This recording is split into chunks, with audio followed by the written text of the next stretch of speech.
Welcome to Odds on Euro Qualifiers Matchday 4. We had some good games on Friday and Saturday, some surprises. Scotland beat Norway, for instance, and now we have big guns playing on Monday, especially with England or France playing. So Alvaro, Romeo, Dani, Fisichella are ready to give us some good tips for the games on Monday, on Tuesday. So remember just to leave your comments as always with your tips, and don't forget, press the like and subscribe. And now let's go on with the show.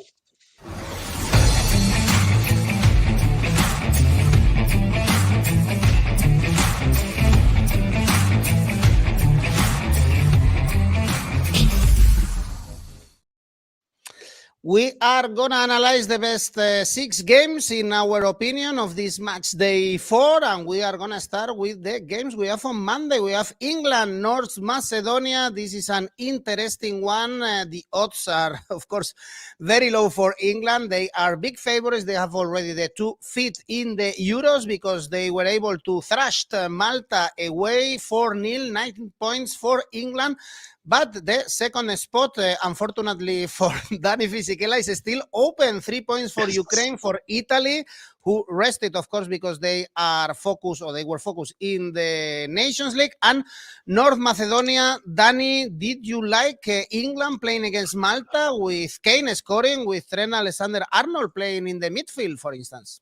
Well, it shows the array of options that Gareth Southgate has, and Alexander-Arnold as a number 10 is definitely a fascinating one. Let's see if actually he gets deployed into that position for Liverpool. He played in midfield a couple of games, but yeah, I think the game against Malta was a perfect chance for Southgate to try something new, and it worked. They won convincingly, but that's no longer a surprise with England, really. They become the master of qualifiers.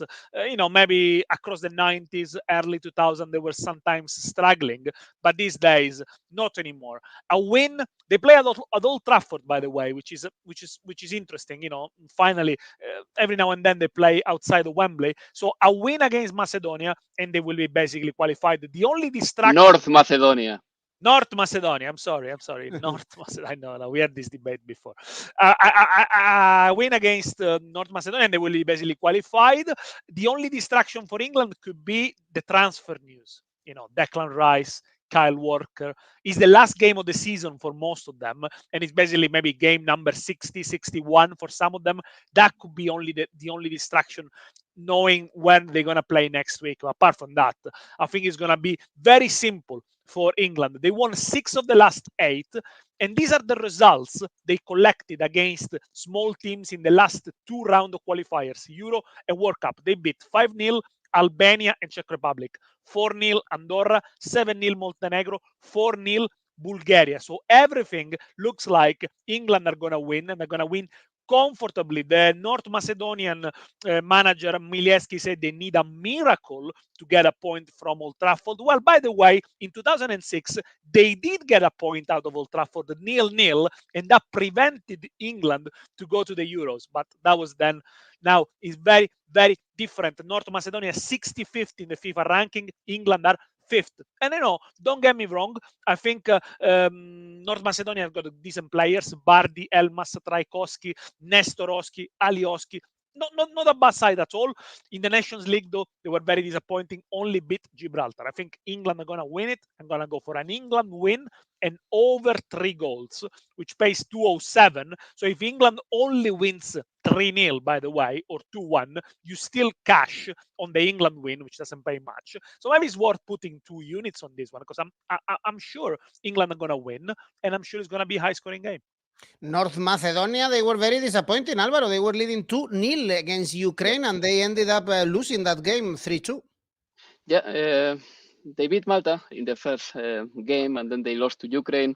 The 2-0 advantage looked like perhaps enough, and they didn't make it. Bardi and Elmas scored the opening goals for the Republic of North Macedonia, but that wasn't enough. And, then the game had another setback for them, because one of their players, Musliu, will be suspended because he got the red card in the game. The truth is that I see England as a very big favorite here. The last 4 wins of North Macedonia have been against sides with less coefficient. They beat Malta, they beat Faroe Islands, and they beat Gibraltar twice. Before that, they beat Italy, but that was already 2 years ago. And England is going through a very good moment. The thing is that even if they don't play too well sometimes, they've got plenty of firepower, and that makes a massive difference for them. And at home, especially, I think that they are going to win. Perhaps North Macedonia defends well at the beginning. That's a possibility. I'm not saying no to that. But England, at the end, they impose their authority in the boxes, especially in the attacking box. The other day, yes, Trent Alexander-Arnold was good in midfield. He scored his second international goal, and he set up somehow the first goal of England. Jurgen Klopp never played with a fullback in that position, and Gareth Southgate neither. In my opinion, they are basically benefited by the ideas of Guardiola, and they are implementing them as well with Trent Alexander-Arnold, as Pep Guardiola did 10 years ago with Philipp Lahm at Bayern Munich. Little by little, sides are copying that. But yeah, Harry Kane was good. He scored a goal, 11 in 11 straight Euro qualifiers for Harry Kane, 50 goals for England. That's fantastic. James Maddison started. He played decently. He's yet to find a club for the next season. And let's see if the Manchester City players will play a little bit more, because, they were probably tired and hangovers after a big party after winning the Champions League. And this time they may have a chance to play a bit more. So, look, for this game, there are a plethora of odds that I do like. I like Daniele's. It's a combination, and it's very good. I like, for example, England to score over 2.5 goals. It pays 173. I like it. Harry Kane to score 144. I see this happening. It doesn't pay a lot, but if you go for Harry Kane to score a brace, it pays around 3. But Harry Kane to score, I wouldn't say it's a safe bet, but almost, because he also takes penalties too. It pays 144, as I said. And if you want to find something slightly more speculative, there is good money in the half with most goals being the second half. I think that England may get the North Macedonians tired in the first half, score a goal maybe, but in the second half, I'm pretty sure that they are going to do much better and they are going to score more goals. So the half with more goals to be the second half, that pays 1.9, and I like it a lot too. Well, hello to everyone watching us from Kenya, from Greece. Blue Shark is going for under 3.5 goals is his tip. We have to remember as well that England failed to win all 3 home games in the Nations League. Very good in the qualifiers, but last summer they couldn't beat Italy, Hungary, or Germany at home. Well, they have they are gonna qualify for the Euro. Same for France. Next game is France-Greece. No surprises, of course. France beating Gibraltar in Faro in the south of Portugal, with also a lot of rumors around Mbappé, especially with the Real Madrid midfielders Tchouaméni and Camavinga playing in the midfield. But it's very interesting that Greece was able to win. I'm sure Alvaro was very happy with that key victory against Ireland, with Masouras scoring, and perhaps seeing how weak Netherlands are, and we saw it in the Nations League, perhaps Greece have a chance to qualify for these Euros and leave Netherlands out of another big tournament. The thing is that with Greece, by the way, the light behind me has gone off, but you can still see me, so that's a good idea. But I haven't been kidnapped or anything like that. Talking about Greece, I mean, Greece has to keep this mentality with Gustavo Poyet right now. If you get 12 points from the games against Gibraltar, and the Republic of Ireland, then you might unsettle the Netherlands a bit.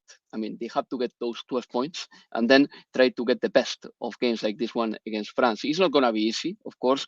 If they are losing, at some point, maybe they want to limit damages and to make sure that they don't concede many goals. This is a possibility too. But Greece is looking good under Gustavo Poyet. They are the third side in the whole UEFA Euro qualifications in attempts, which is pretty unbelievable. They have had only 4 attempts less than France, but Greece has played 2 games and France has played 3, for example. 6 points after 2 games.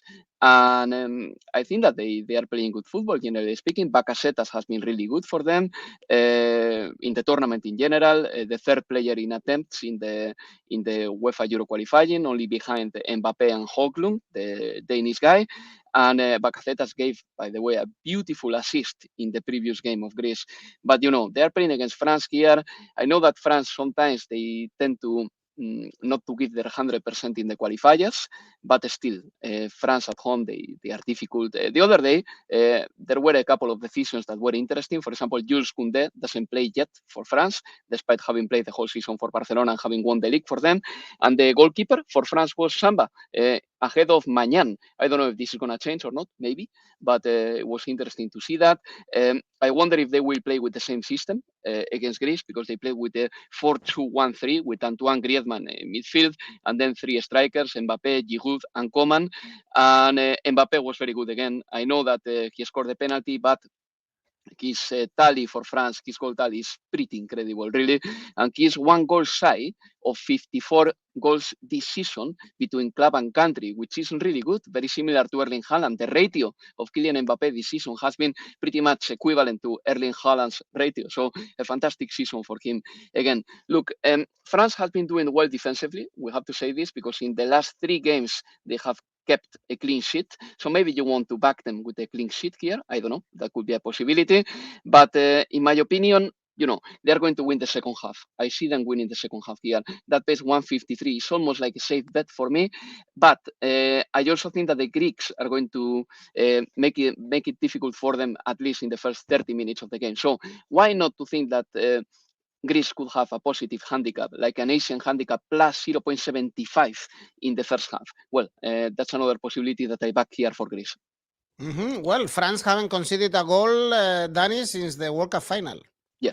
They only lost one in the last 10, and that was the game against Tunisia, where they made a lot of changes. So they come in a very strong form. The last home defeat was a year ago in the Nations League. They lost 2-1 to Denmark, a bit of a strange game.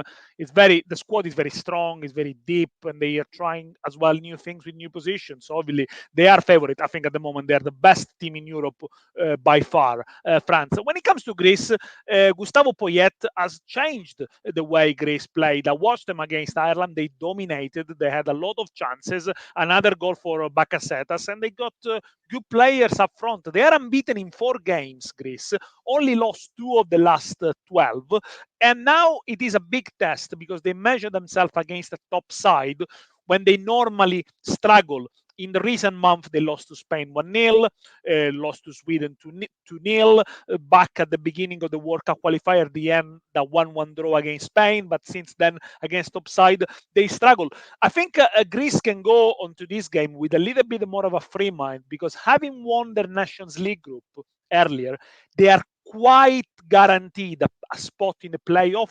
So this is a good training. This is a good opportunity to build the confidence, but try and go out and play football and prepare yourself maybe for the playoff comes next year, which could send them to a major tournament for the first time since they won the Euros. Since 2014, no, was the last time they played the major tournament. In World Cup 2014. That's right. And they haven't played the Euros since they won it, 2004.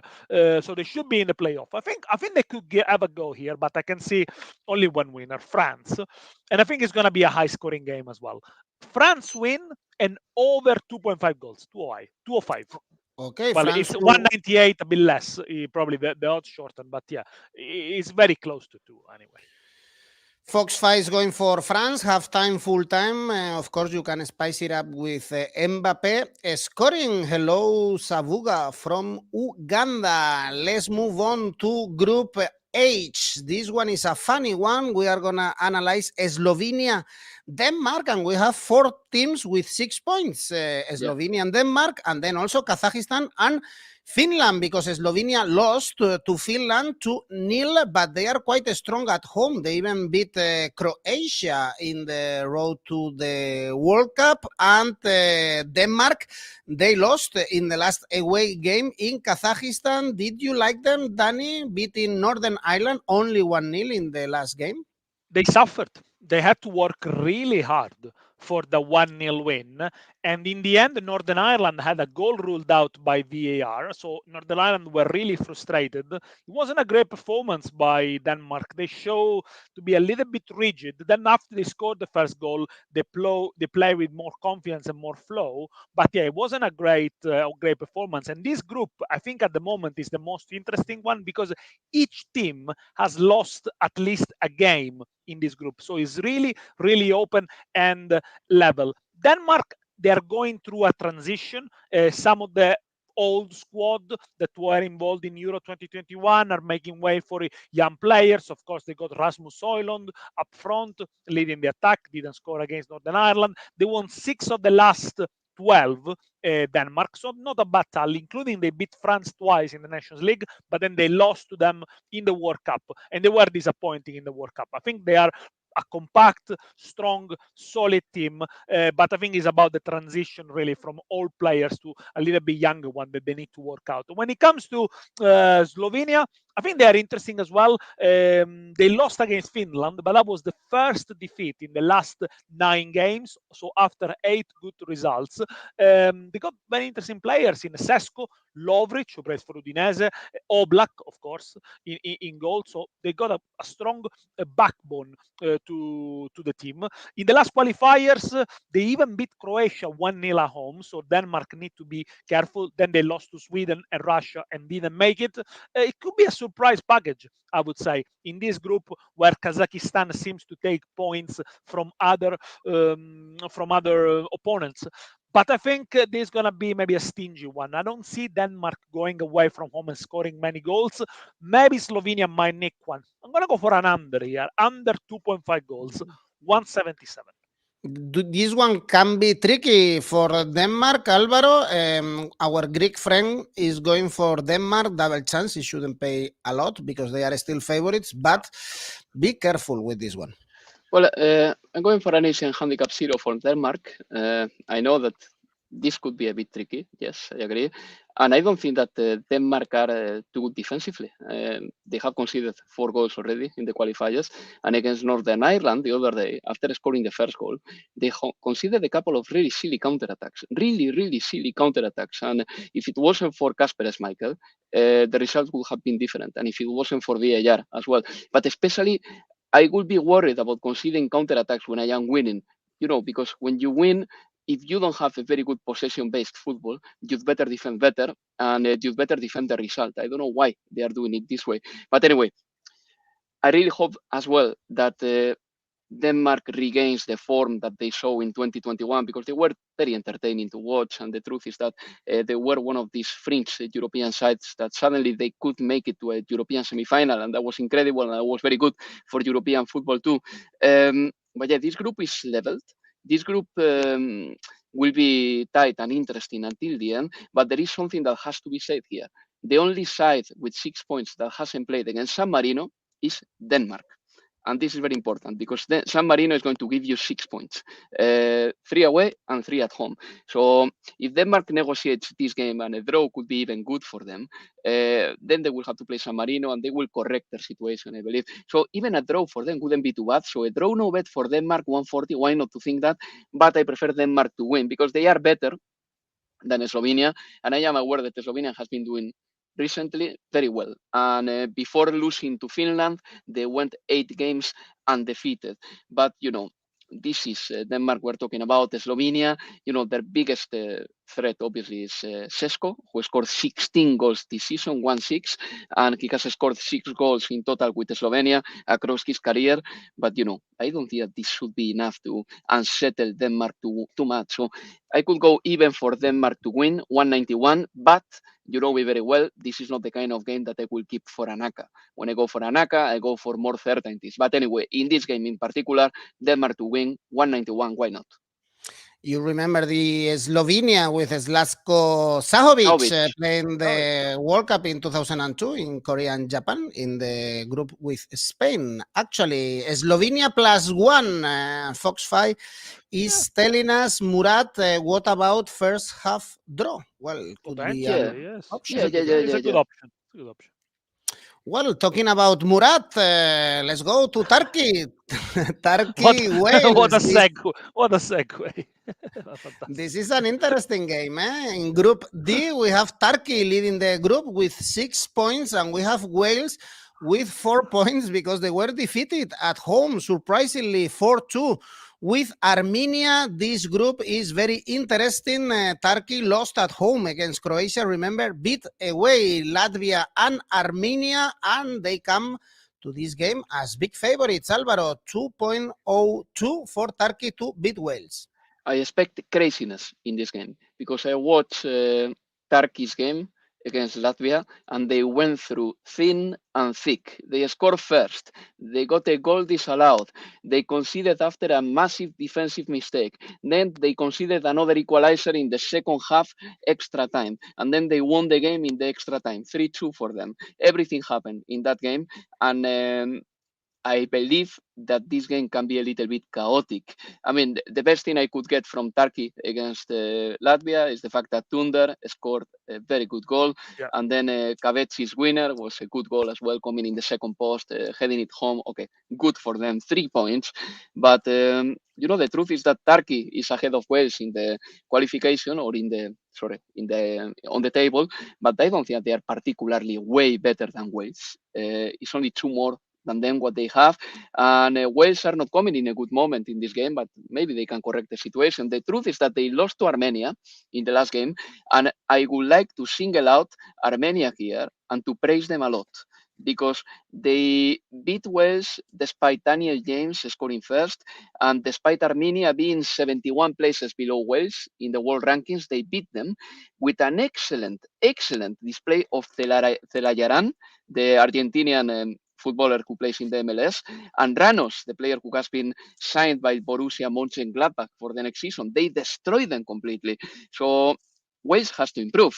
And they have to be more clinical. I mean, they had 16 shots against Armenia, and still they didn't win that game. Moore was sent off. This is going to be a setback for Wales ahead of the game against Turkey. And Ben Davies is set to miss the game, by the way, as well, because his wife is giving birth very soon to their first son. But anyway, watching the chaotic displays of Wales against Armenia, and especially the chaotic display of Turkey versus Latvia, I'm going to go for both teams to score, which pays 2.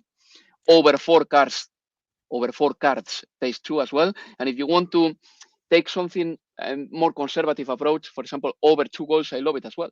That pays 163. And I really like this one. I think that this is very likely to happen. Well, Murat is telling us that both teams to score is a safe bet since Turkey cannot keep a clean sheet. And we saw also Wales getting a point from Croatia, Dani. Yes, but he was in very lucky circumstances. Croatia should have scored 3 or 4 goals more in the first half, and then Wales really nicked it at the end. It was a 1-1 draw, but the score line doesn't really tell the truth. Only 1 clean sheet for Wales in the last 11 games. And Turkey, on the other hand, as Murat suggested, they cannot keep a clean sheet. 6 of the last 7 games have been over 2.5 goals, and both to score. Now, Turkey, of course, have got talent up front with the likes of Under, Çalhanoğlu, Orkan Koku as well, plays for Feyenoord, is a very promising young player. At the back, they are young, sometimes inexperienced, a little bit naive, and they do make those mistakes. They also did in the last Euros. Sometimes when playing for the back or defending positionally, they are not quite there. But they are always entertaining, and even in the last World Cup qualifiers, they score a lot of late goals to rescue them. So it is a team that deserves to be watched really until the end when you see their games. They only lost 1 of the last 6 games at home, so I don't think Wales are gonna do them. And Wales against Armenia, they were also chaotic. They had chances to equalize. They wasted them. In the end, there was a red card for Kiefer Moore. I mean, it was a really bad defeat. They lost against Armenia, who's 71 places below them in the FIFA ranking. And normally Wales in the qualifiers at home, they're really good.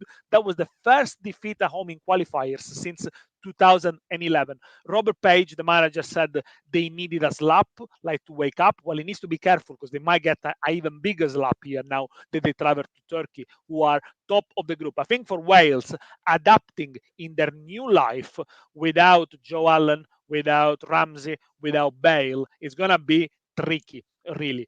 And I'm going to go here. I like the ball to score, of course, but just to differentiate a little bit more, I'm going to go here plain and simple. Turkey win, 191. Well, this is for the games we have on Monday. Who said we didn't have good games for these Euro qualifiers? There are so good games. Also on Tuesday we have Austria, Sweden, and this one is also interesting because we have Austria topping their group with 7 points, good performances under Ralf Rangnick, and then we have Sweden with 3 points, only 1 point away from Belgium because the Belgium national team couldn't beat Austria at home. Dani, do you think Sweden can get a point here? They thrashed Azerbaijan 5-0. But also they lost clearly to Belgium 3-0 at home. They have to get at least a point here to have options, in my opinion, to qualify. They've lost 3 of the last 4 away games, Sweden, including that dreadful playoff against Poland, where basically they gifted the Polish 2 goals. And that was one of the poorest defensive display that I've seen from them. Look, they played in midweek friendly against New Zealand, beat them 4-1. Of course, they rested Isaac from Newcastle. They need him. Sweden is a relatively young squad. They're all in the mid-20s, and they got exciting players up front alongside Isaac. Of course, he's Elanga, but it depends because, the Sweden of the past, they seem to be very defensive and reactive, and I think they need to try and play football a little bit more if they want to emerge from this group. Look, this game and the next one, which is going to be Sweden-Austria, these are keys. Whoever gets 4 points from these 2 games qualifies, maybe even ahead of Belgium, who is having their issues again with the new generation and the new manager. And Austria, I must say, with Ralf Rangnick, they look better. They look solid and compact as they used to be in the run-up to the qualifiers for Euro 2021, but they're also not afraid of playing in the opposition half, and they're always very good on the counter. I think against Belgium, they deserve the point. Of course, they're unbeaten in 5 games on the back of not a great Nations League. But, since Ralf Rangnick took over, they pick up results against Italy, Belgium, Croatia, France, and now obviously they got this back-to-back game against Sweden. I think they can score, for sure, playing at home, but I think Sweden will have to go for it as well. This could be an interesting one. I'm going to go for a both to score, 197.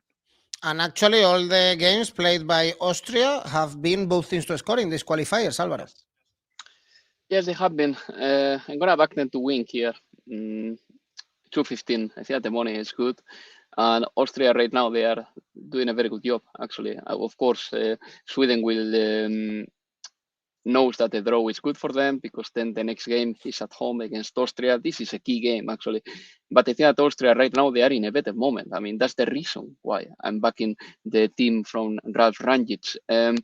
And Austria has scored a decent amount of goals as well, 7. They have been one of the attacking sides of the Euro qualifying so far. If you go to the stats that UEFA provides, they are the 3rd side in attempts and the 2nd side in attempts on target, which is really good, of course. They have played 3 games. There are some other sides that have played only 2, but still, the style is there. The attempt, the intention is there, and I really think that this game they're going to come out there and try to attack Sweden. And the Swedish defense has been okay, but they were better a couple of years ago, that's for sure. I don't share Daniele's joy for Elanga. However, I think that Isak is a very good footballer. No, I think Elanga is decent, but he hasn't played much this season. He hasn't played at all this season. Basically, he would be playing for Austria if he was Austrian, because Ralf Rangnick was the guy who loved him. But, I think that as a footballer, I mean, it's one of the best things that Sweden has anyway. But, from Austria, a couple of things. Savitzer was on the bench. That decision surprised me. He came in the second half, but that was because the manager, Ralf Rangnick, preferred to play with 2 strikers, and one of them was Marko Arnautovic. In the game against Belgium, I have to say that they could have lost it, but they could have also won it, because Posch has a really good chance midway through the second half. And Thibaut Courtois did a beautiful save, but then it's true that Belgium in the extra time of the second half hit the crossbar. It was a good result for Austria. They are in a decent moment right now, and I think that Sweden has more doubts. So unless Alexander Isak has a lovely game, I think that Austria is going to come out as a winner here. Austria to win 2-15. Do you think Austria can score in the first half? Murat is asking you guys. They scored against Belgium in the first half. Yeah. And they are playing with 2 strikers as well. And some of the midfielders, they've got a very big attacking vocation as well. So I think that they can score in the first half, yeah.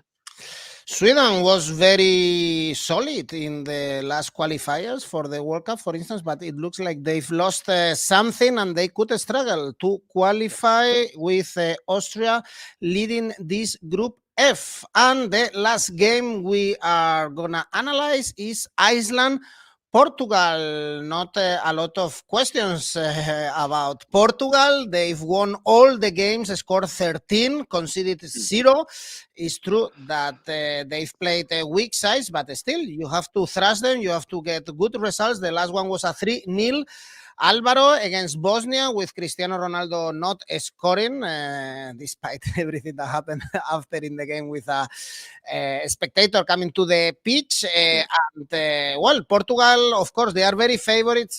Iceland best dates are gone and they are very weak at this moment. We saw Fig Bonarsson, for instance, a player who played in La Liga, scoring a goal against Slovakia. Yeah, well, there are some players left from that generation of Euro 2016. Runarsson, Finnbogason, Gudmundsson, they are still there.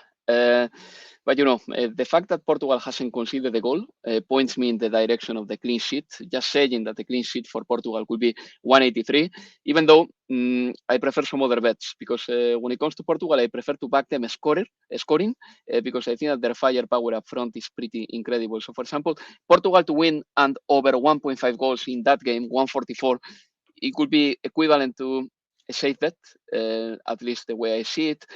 Portugal to score in both halves is my favorite here, 2-10. Iceland has scored many goals in the qualifiers. Yes, that's true. But 7 of the 8 goals they have scored came against only one opponent, which was Liechtenstein. I think that some of their players, they are doing well in this qualification. I don't want to take anything away from them. Like, for example, Torsteinsson gave 3 assists already in the qualifiers, but Portugal is a different proposition completely. For me, they've got a lot of firepower, but also they've got players who can let the attacking-minded footballers play in an attacking way, because Bruno Fernandes is appearing a lot in the box and he's scoring many goals, just because João Palhinha plays behind him. And João Palhinha, he was the leader in tackles and the leader in yellow cards in the Premier League, playing for Fulham. He's a natural stopper. That allows, for example, Bruno Fernandes to go forward. But playing with 3 defenders, as Portugal is playing with 3 centre-backs, allows players like Cristiano Ronaldo or Joao Felix to defend as less as possible, because you know that Portugal is well covered at the back with Ruben Dias leading that defense. So, I think Portugal can score goals in both halves. So Portugal to score in both halves, 2-10, as I said before. And Cristiano Ronaldo, by the way, if he plays, he's going to play his game 200 with the Portuguese shirt. So congratulations to him. He has scored, by the way, 4 goals in the qualifiers. So why not to think that Cristiano Ronaldo can add another goal to his Portuguese tally here? Dani, do you like this Portugal more with Roberto Martinez on the bench rather than with Santos? We criticize him a lot for being stingy and very defensive in the World Cup. I always like Portugal. I think they had so much talent that needs to be unlocked, and see if Roberto Martinez is the right person to do that. I mean, all the last 3 wins to nil, won 7 of the last 9 games. So even with Santos, they weren't doing too bad. But, it is a team that sometimes in the key moments didn't really find the cool heads or the strength. Remember, they have to qualify to the World Cup through the playoff. Strength in depth. I compare Portugal in terms of squad deep to France. I think for me, these are the 2 best teams in Europe in terms of the the options they have. When it comes to Iceland, only one win in the last 8, and in the World Cup qualifiers they were really disappointing. Only 2 wins, both against Liechtensteins. No wins in the Nations League, 4 draws. They finished behind Israel, so they don't even have the parachute of the potential playoff. And in the last 8 games, only clean sheets against Lithuania and Liechtenstein. So they are really poor. They gone down. I think after their exploit at the Euros 2016 and the World Cup 2018, they haven't evolved. They haven't produced more talents, and the opponents kind of crack the code in a way, understand how the way they play. For me, it's a Portugal win. I like the clean sheet, and because I think Portugal is gonna win, for me it's gonna be a win 2-0, 2-20. Okay, this could be a safe bet totally. Portugal to win in Iceland. Give Simba is telling you guys that he's waiting for your safe bet. So go on, Dani. Okay, my safe bet is a bit of a left field one. Liechtenstein, Slovakia, Asian handicap -2 for Slovakia, of course, which pays 149. Now, Liechtenstein has lost all the last 16 games. They only scored 1 goal in 16 games. They also lost at home to the likes of Capo Verde 6-0. They are third from bottom in the FIFA rankings for UEFA teams. Worse than Liechtenstein in UEFA are only Gibraltar and San Marino. Slovakia, by the way, is a good side. They could qualify. They got some of the best players in Italy, Lobotka and Skriniar as well. I think they're going to go there and storm and win. So if they only win by 2 goals, you get your money back. But I think they're going to win by more than 2 goals. That's why the Asian handicap -2 for Slovakia in Liechtenstein. Slovakia with 7 points. They would probably qualify in behind Portugal in this last group for the Euros. Alvaro, your safe bet? Portugal to win, 137. I knew it. There you go. I read your mind. And your ACCA, Alvaro? Yeah, Portugal to win, Scotland to beat Georgia, Bosnia to beat Luxembourg, Belgium to beat Estonia. Altogether 4-11. We can see it right now in the screen for victories: Portugal, Scotland, Bosnia, and Belgium. Dani, your ACCA? For me, it's Ukraine, Asian handicap -1.5 against Malta. England, Asian handicap -1.5 against North Macedonia. Serbia to win away against Bulgaria. Hungary with the Asian handicap -1.5 against Lithuania home. And Scotland, Georgia over 1.5 goals. Total 720.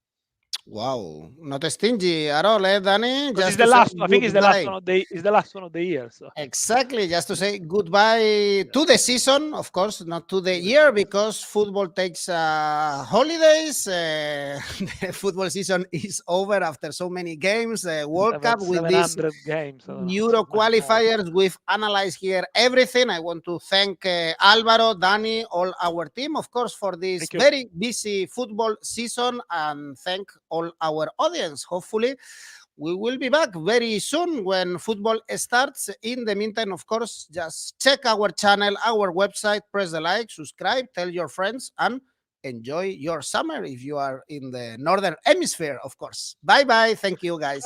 Thank you, guys. It's been a pleasure. Bye. Thank you.